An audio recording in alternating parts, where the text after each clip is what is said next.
How could a good God allow evil and suffering in the world? And I hear their heart on that question because they are inundated with terrible news constantly on places like social media. Yeah, well, that is arguably the hardest and most pressing apologetic question there is. Because ultimately, the very tidy philosophical and theological answer isn't the right answer sometimes. Sometimes the right answer to the wrong question is the wrong answer.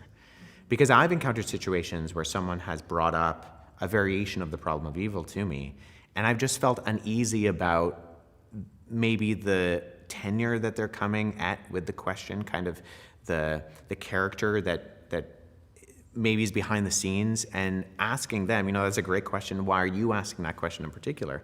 And finding out, once again, like the previous question related to it, they're personally hurting. And so in that sense, I could give a tidy answer about, if you're positing that something is good, you're positing that there's an objective good and evil, and if there's an objective good and evil, then you're positing an objective law, and an objective law needs an objective lawgiver. So where do we find the groundwork for an objective lawgiver to begin with? Otherwise, you may not like certain things, but to say they ought not to happen is actually an ethical leap to an objective reality that you may or may not have groundwork for. But if that person is struggling because a family member of theirs has cancer, then that particular maybe tidy, tied up in a nice bow answer is not going to speak to them whatsoever. And so that's why that's the hardest question, because there are actually very good answers to it, but often it doesn't speak to the person in front of you, because questions have questioners that sit behind them.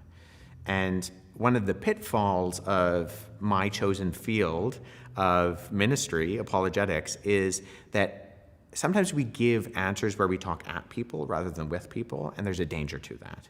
Because the Christian faith isn't just an intellectual assent, right? It's a personal relationship. And that should also be played out in the answers that we give. So in one sense, I would say that I talk to a lot of people who go through that particular issue,